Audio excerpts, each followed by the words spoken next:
Acid reflex एक बड़ी समस्या बन के उभर रहा है। एसिड रिफ्लेक्स का मतलब होता है खाना खाने की थैली से मुंह में आ जाना, गले में आ जाना, खाने की नली में आ जाना, जलन होना, ये एसिड रिफ्लेक्स कहा जाता है। इस समस्या को अवॉइड भी किया जा सकता है। अगर अवॉइड करने से न ठीक हो तो इसका इलाज करना चाहिए। 3 तरीके होते हैं, लाइफस्टाइल मैनेजमेंट, डाइट मैनेजमेंट, उसके बाद फिर नंबर आता है इलाज का, मेडिकेशन का। लाइफस्टाइल मैनेजमेंट में हमको अपने खाने के तरीकों में बदलाव करना चाहिए।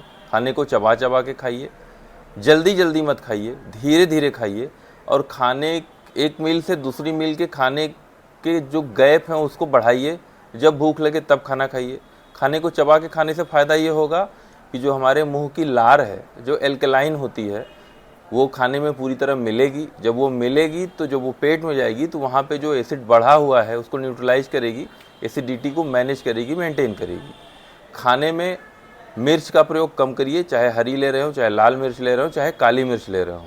आप खाने में देखिए कि जब आप फैट लेते होंगे तब आपको एसिड रिफ्लेक्स ज़्यादा होता होगा। तली हुई चीज़ें लेते होंगे तो एसिड रिफ्लेक्स ज़्यादा होता होगा। या कुछ लोगों की आदत होती है कार्बोनेटेड वाटर लेने की, कोल्ड ड्रिंक पीने की रात में या खाने के साथ, उसको जब लेते होंगे तो एसिड रिफ्लेक्स ज़्यादा होता होगा। कुछ लोगों की आदत होती है जब एसिडिटी होती है तब वो जो है कार्बोनेटेड वाटर लेते हैं एसिडिटी को कम करने के लिए। वो एक साइकिल में फंसते चले जाते हैं, उसको लेंगे बढ़ेगा, फिर लेंगे फिर घटेगा, लेकिन वो एक साइकिल होती है, एक विशियस साइकिल है, इससे बाहर आना कठिन हो जाता है। ऐसी स्थिति को अवॉइड करने के लिए आप कार्बोनेटेड वाटर न लीजिए, बल्कि अपनी डाइट को मैनेज करिए। क्या खाने से आपको एसिड रिफ्लेक्स हो रहा है उसको देखिए, चार्ट बनाइए और उसको खाना कम करिए। न कि आप जो है सोडा वाटर पीजिए या लिम्का या कोई ऐसा कोल्ड ड्रिंक पीजिए जिससे आपको और नया कोई समस्या पैदा हो जाए। भोजन करने के तुरंत बाद व्यायाम नहीं करना चाहिए। भोजन करने के बाद अगर व्यायाम करते हैं तो भी एसिड रिफ्लेक्स बढ़ता है, खाने का प्रेशर ऊपर आएगा और वो जो है बाहर निकलेगा, तो हमारे अन्न नलिका में प्रेशर आता है और चीज़ें बाहर आना शुरू हो जाती हैं। ये चीज़ें अवॉइड करिए। सोते समय जब आप तकिया लगाते हैं तो कम से कम 45 डिग्री इंक्लाइन ऐसे इंक्लाइन करके सोइए जिससे आपके गले से ऊपर खाना उठ के ना आए। खाने के 3 घंटे बाद सोना शुरू करिए। खाने के बाद थोड़ा सा टहलिए 200 कदम तक। ये सारी चीज़ें जब आप करते हैं तो थोड़ी राहत होती है और धीरे धीरे आप अपने खाने को मैनेज करेंगे, देखेंगे कि क्या खाना है और क्या नहीं खाना है। इन चीज़ों को अवॉइड करिए। निकोटीन का प्रयोग अगर करते हैं, पान मसाले का प्रयोग करते हैं तो उसको बंद करिए। उसको बंद करने के लिए धीरे धीरे कम करते हुए बंद करिए। अचानक बंद करेंगे तो आपको मुंह में छालों की समस्या हो सकती है। इसे अचानक न बंद करके धीरे धीरे कम करते हुए उसकी मात्रा को फिर बंद करिए। अल्कोहल लेते हैं तो उसकी मात्रा को मैनेज करिए।